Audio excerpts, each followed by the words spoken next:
Good morning, good afternoon, good evening mga ka-good vibes. Nagbabalik pa tayo dito sa JRTV. Nandito po ako ngayon sa Alpha Mart. Dito lang sa amin sa Bacoor, Cavite. Kasama ko si RJ. Kasama natin to noon sa Pulilio. Vlog po natin nung namigay tayo ng tsinelas sa Pulilio Island last December. And ngayon, we're up to another charity activity, charity event na charity event na gagawin namin sa Island of Mindoro. Suot ko yung JRTV shirt. Napakaganda, sarap sa katawan. Let's go! Ayan. Ito ang aming destination ngayon. Ayan o. Kami po ay pupunta sa Batangas City Port. Imimit namin si Mastering Ring at si PB Renz. Ito po yung ina-advertise ko. Ito yung pinopromote ko po na activity dun sa aking mga nakaraang vlog. At ito na yon, time na para mapunta at gawin itong charity event na to sa Island of Mindoro, sa ating mga Mangyan tribe of the Island of Mindoro. Hello, ako po si RJ. Partners din po kasama ni Kuya JR. Ito po siya nagda-drive. Hello! Papunta po kami ngayong Batangas. Sa kasalukuyan dito po kami ngayon sa SLEX, Laguna. Hindi po namin inaasahan yung darating na ulan. Kumikidlat po. Yung po ba, mabagal na po yung takbo siguro dahil natatraffic na sa unan, dahil sa dala na rin ng panahon. Ito po, 1 hour and 21 minutes, 73 kilometers pa yung layo ng lalakbay namin mula dito sa SLEX papuntang Batangas. Excited na po kaming meet yung mga kasama namin sa Mindoro Loop. Maraming salamat kay Kuya JR. In-invite niya akong makasama dito. Isang opportunity at experience na naman. Adventure with Kuya JR. Ako rin po yung nakasama niya sa Pulilio Island with Borge. Oh, si Borge. Yes po. Last December yan? Yes diba? po. Ayan, medyo traffic po mga ka-good vibes. Calamba part na to, Calamba part ng Laguna. We still have 1 hour 6 minutes to drive kami ni RJ. Chitcha muna. Bumili kami sa Alpha Mart kanina ng mga pang merienda namin, no?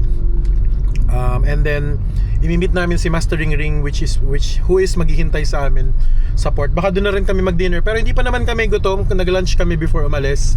Na-meet din ni RJ si nanay. Kaya kilala na rin po nila si nanay dahil mga nakasama namin sa Mindoro nung March. But now, ang main target namin is makarating ng port ng may araw pa para makapag-park doon. And then makapag-dinner. Tapos hopefully maaga kaming makasakay ng barko sa first trip na available papunta ng Calapan City, dahil imimit na namin si Renz at saka si Kill.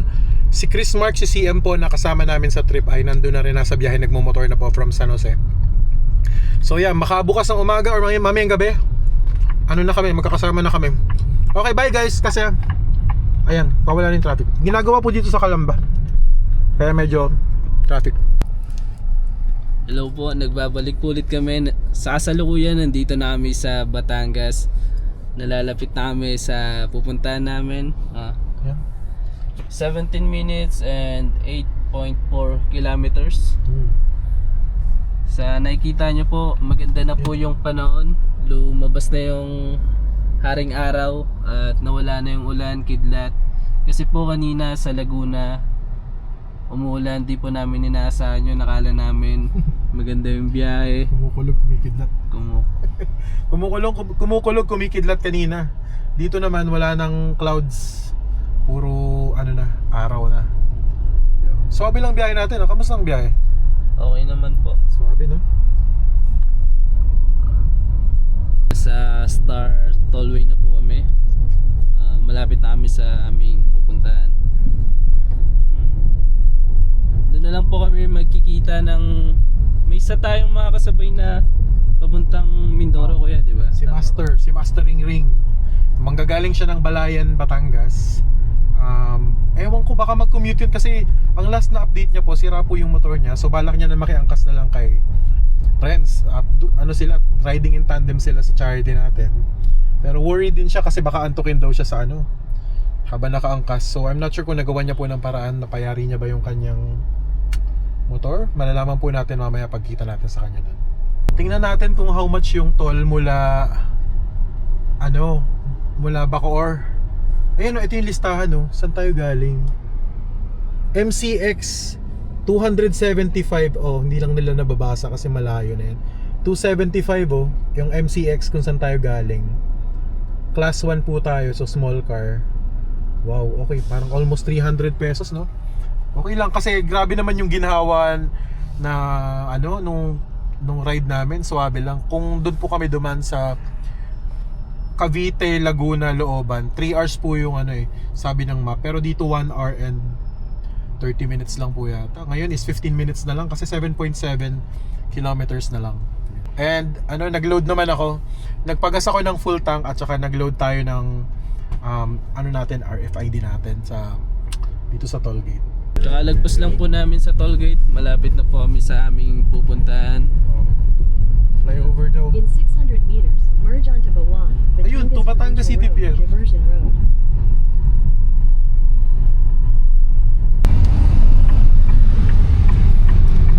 Ayun po, nandito na kami sa Batangas Pier. Nalalapit na kami sa aming pupuntahan. At maghihintay na lang kami sa mga kasama namin pa Mindoro. Ganda pa ng weather ngayon, hindi masyadong maulan. Kahit na merong, I think may weather disturbance pa somewhere. Pero swabe naman po. Maraming salamat din sa Panginoon na walang nangyaring aberya sa kalsada. At yung pagkakataon na magandang panahon binigay sa amin para sa smooth na biyahe. See you, Mindoro. In 200 meters, turn left. Papasok na po kami sa port of Batangas. Ito po. Turn left, then turn left.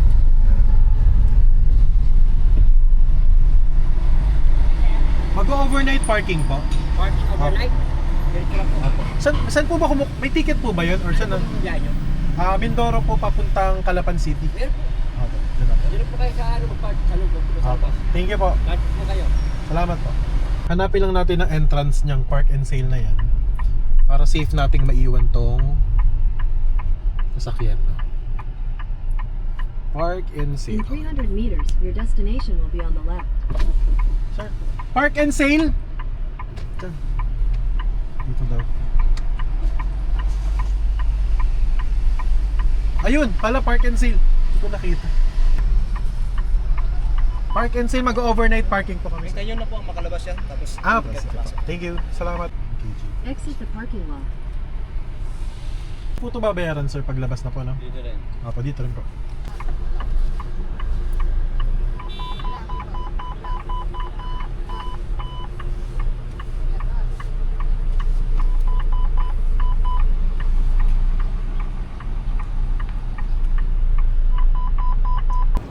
Mga ka-good vibes, nandito na tayo ngayon sa Batangas City Port at kagaya ng nabanggit namin, wait lang namin si Mastering Ring na mag-text. I think nasa biyahe na rin siya mula sa Balayan. Hindi ko po sure kung dala niya yung kanyang motor dahil balita natin ay nasira, no? Based sa vlog ni Renz, parang plano nilang mag-angkas kasi nag-overheat yata yung kanyang motor. Right now kami ay magliligpit muna ng mga gamit. I mean, nilabas namin yung gamit kasi bubuhatin namin yan doon. But wala pa si Master so saan tayo maghihintay? Doon na? Bitbitin na natin? Kaysa dito sa car, no? Para at least makapagpahinga tayo. Ito po yung itsura ng parking lot niya, oh. Very safe naman. Although maliliit lang yung space in between dahil maraming nagpa-park. May mga pa isa-isang bakante, no? Actually maganda yung isang parking area doon. Pero wala nang space doon. So okay na yan dito. Safe yan. Iwanan namin siya dito ng 5 days. Alright, let's go. It's time. Bigat. Na kay RG yung dala naming Starlink. Nasa bitbit niya sa likod. At saka yung power station, ang bigat nun. At saka may tent pa siya.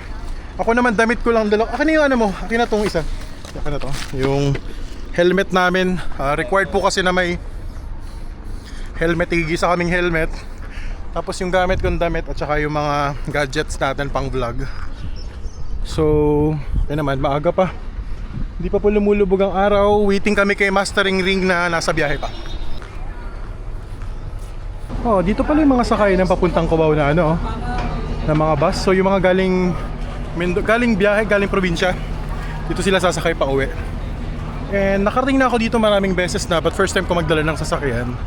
I believe na renovate na yung Batangas Port, no? Dati kasi medyo ano siya, no? Medyo crowded at inefficient. So let's see, first time nating makikita kung ano na yung itsura ng Batangas Port ngayon.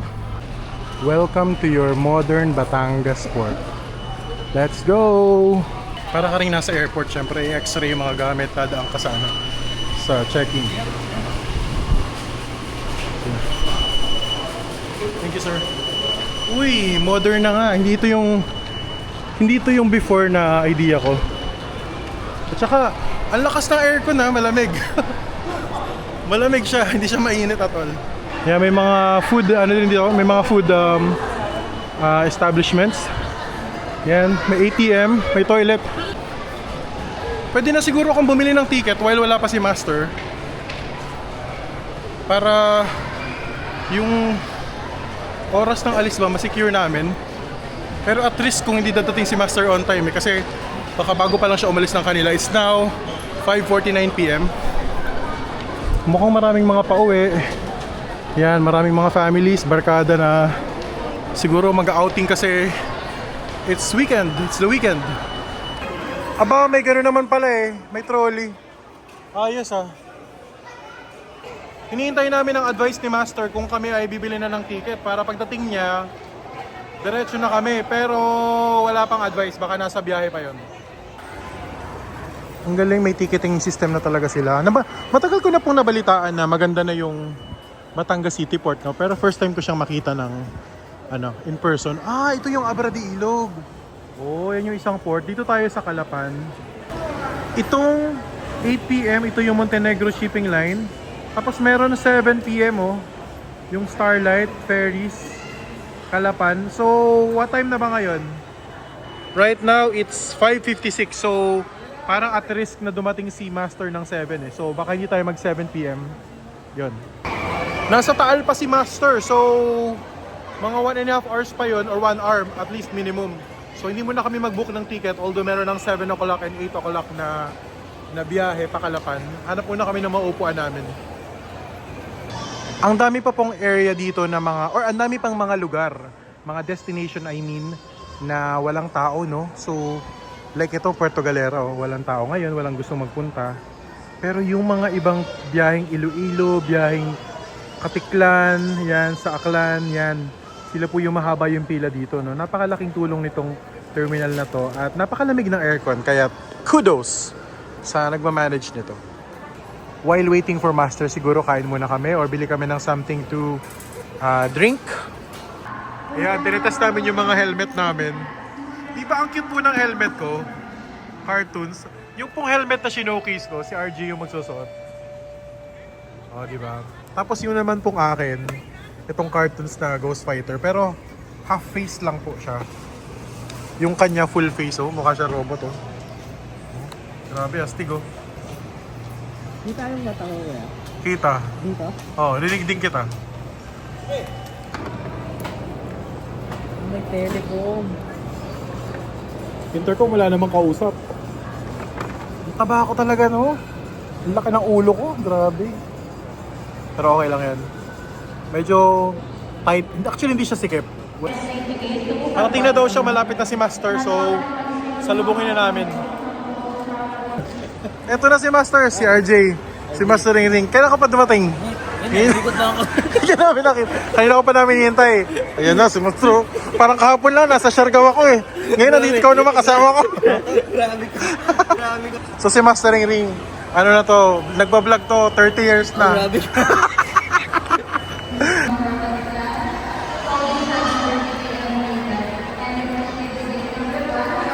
Montenegro.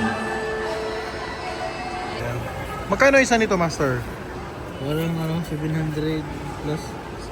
700, parang ganun. Hindi ko na natin. 700 yan, pero may discount kasi yung may discount si RJ, student pa kasi to eh. 696 pag student. Pero 700 plus 725 sa ata. Pagka normal na tao lang, 700. Dapat ako student pa. Student! Kasi maliit pa. Uy! Uy! Personal! Ah, tapos meron pang ano, may environmental fee ba to? Ah, terminal ticket. Terminal ticket. Ayan, dumaan muna sa security scanning and alas 8 pa naman. Right now it's 7:30 PM. May time pa kami na ano, maghintay dito. Oh, ang dami ng ano dito ngayon ah. Ang dami ng upuan ngayon. Oh. Dati po kasi napakasikip nito, as in sobrang sikip dati. Oh, nagpunta na ako dito maraming beses, Puerto Galera. Puerto Galera. Pero nung luma pa to, hindi pa to na ano, hindi pa taga ganito ngayon. Meron pa yan sa sikip natin. Wait lang tayo dito, grabe, para kaming international trip sa dami. Ano po kasi yan, helmet pa lang po, bulky na eh. Tapos yun ng Starlink at saka yung power station na ginamit namin sa Talawtaw. May tent din kami, tapos yung mga damit ko. So bahala na kami kung paano to pagkakasyahin mamaya. Magre-rearrange pa naman kami sa mga motor eh. So most likely iaano siya, itatali sa likod yung mga bagahe namin. Pero doon na yun, bukas na ng umaga siguro namin siya i-fix.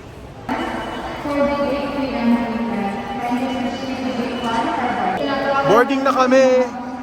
Ito na yung Santa Edita, yung ship na sasakyan namin.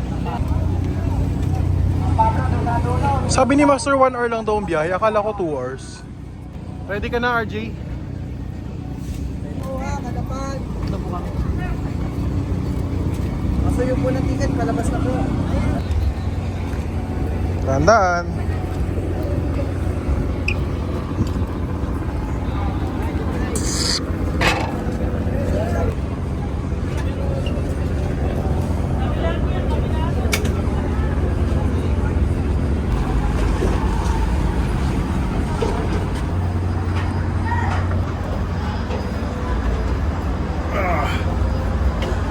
Ganito po pala dito, mga upuan siya.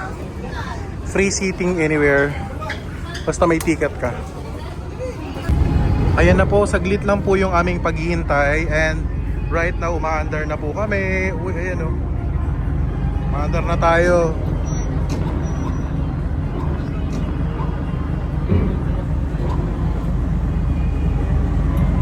Yung pong to go na yun, no, papunta siya ng Katiklan, papunta po ng Visayas.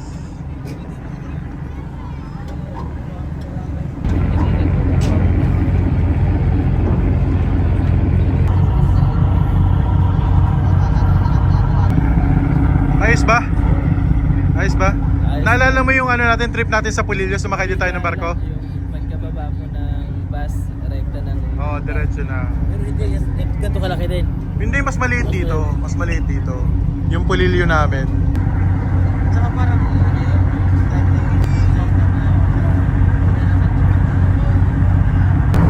Master, mabilis lang ba tong ano, biyahe natin? Isang oras siguro may gate lang. Biyahe. Isang oras? May gate. Oo. At saka wala namang alon, kalmadang kalmada, no? Magi. Oo. Ilang oras ba tayo? 8, mga 8:30. Tingnan natin kung ilang oras. Ando na tayo, oo. Makakapaghapunan pa daw tayo. Makakapag. Sabi niya, mga 10 daw, nasa kanila tayo din. Balita ko may pakik eh. May bagay ka din. May pa-ubi cake. Mayroon isang sinidaan eh. Ano yun? Oo. Yung mga... Ubi, ube. May preparation siya. Ano yan, yung... Si Renz. Sa Davao, yung... Ubi cake nga. Ubi cake. Oo.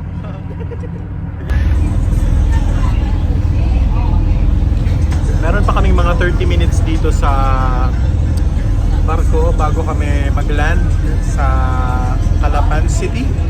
And medyo naglalagkit-lagkita na po tayo, no? Pero okay lang po yan. Tiis ganda, ganyan po talaga.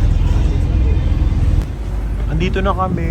Malapit na po kami dumaong sa Calapan City Port. Nandito na po kami sa Calapan Port. And naghihintay lang kami na magsibabaan kasi medyo siguro hindi pa naka-angkla yung barko, no? And after this one, ta-travel pa kami ng 1 hour to 1.5 hours papunta ng Pinamalayan kung saan nandun si Renz at saka si Chris Mark yung isa naming makakasama. At saka si Kiel pala. So, bali-anim po kasi kami. Kaming tatlo plus yung tatlo. And doon kami tutulog sa accommodation ni na Renz. Okay, so happy po kami na na-accommodate po kami doon kahit po sa gabing ito lang bago kami mag-start ng aming charity activity tomorrow early in the morning. Tara na po. Babaan na.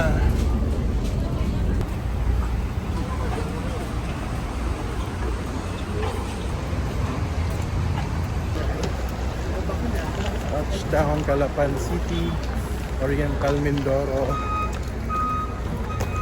Yan, nasa lupa na po tayo officially. Ayun si na Master, hahanapin namin kung saan kami sasakay ng van or bus papunta ng Pinamalayan. First time po namin magko-commute dito. Magpa-public trans papunta ng ibang bayan ng Pinamalayan. Si Master. Ayun. Ayun. Nauhan, Victoria. Ayun, Pinamalayan. Pinamalayan, oh. Magbayad na tayo na isa. Ito. Mag-ticket muna. Dito muna mag-ano. Dito bibili siguro ng ticket. It's now 10:48 PM and binigyan kami ng ticket. Nakalagay Pinamalayan. Although I don't know what this is for. Hello.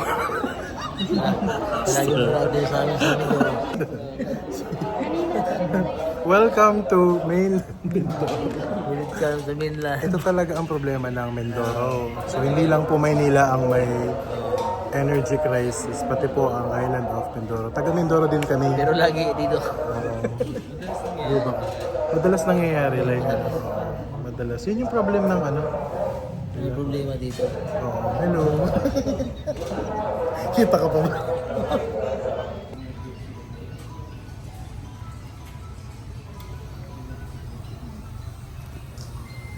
Nag-brown out po ngayon dito. It's now, what time is it? Anong oras na ba? It's 10:52 PM. Meron pa kaming siguro 1 or 1.5 hours na biyahe. Naka-QV kami ngayon. Para sa van, sasakyan namin papuntang Pinamalayan. I think hinihintay kami ni Renz. Gising pa si Renz. Kasi susunduin niya daw kami. First time ni Master at ni RJ dito sa port na to. This is my third time. Pero matagal na yung panahon na nandito ako. So, yeah. Samahan nyo kami sa aming biyahe. Gabing-gabi na po, no? Ayan, may ilaw na po ulit. Nagkakakitaan na ulit kami.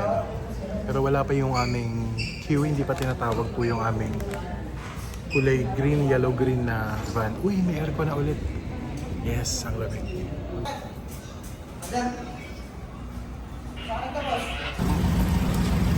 Ito pala yung sasakyan namin, oh.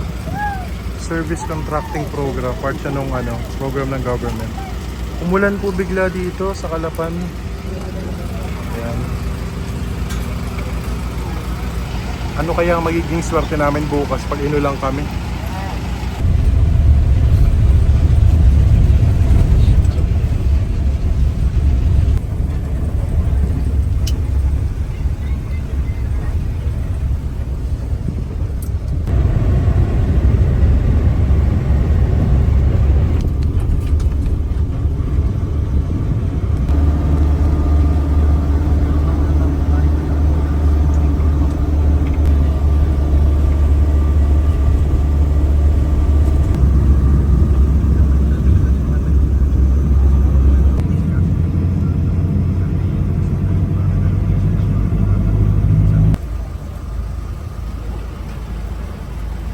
Lapit-lapit na kami, mga 5 minutes na lang.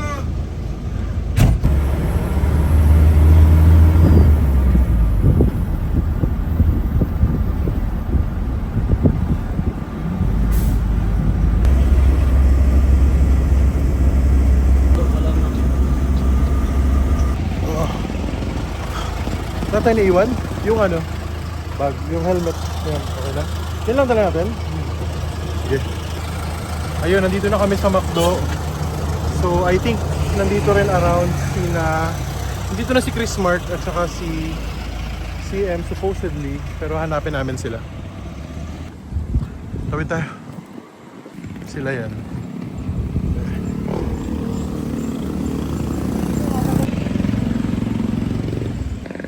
CM! CM! Friend, CM.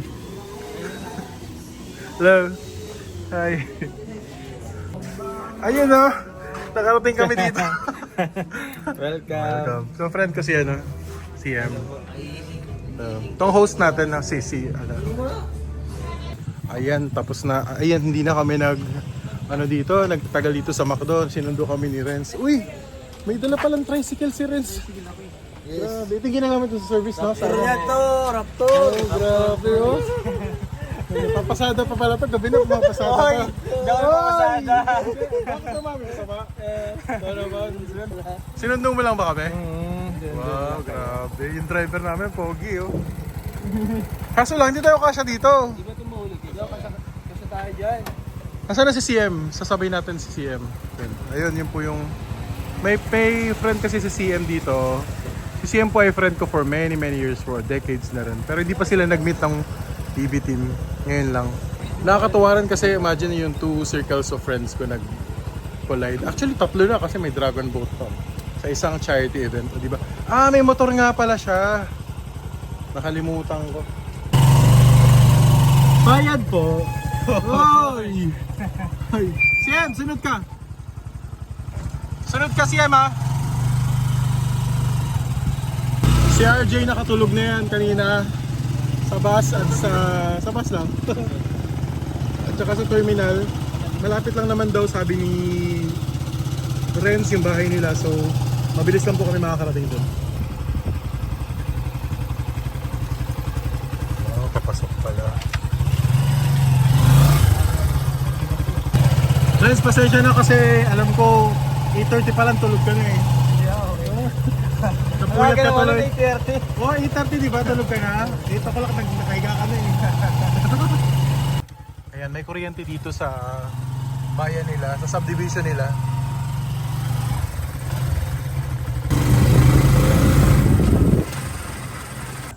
Ang host namin na si Renz and his family are generous enough para ipagamit itong isang room ng kanilang property dito sa amin. Si Sir Renz po, gabi po kasi siya talagang mamasada. O hindi ako mamasada. Hindi ba? Magkano na paggabi ang singil? Mga ano, siguro 120. 120 na kasi nga special trip na. Kasi na ngayon. Ah, at saka special trip na. Kumbaga naman ikaw lang hahatid. Tapos wala Special. Dami pang liko, ano? Daming liko, ano? Special. 10 liko. Special yung tricycle niya, gabi. Grabe, nakarating po kami dito, no? Kahit medyo gabi na po. Hinintay pa kami ni Renz. Alay, maaga po kasing matulog to. Alas 8 pa lang po, mabigat na po ang mata nito.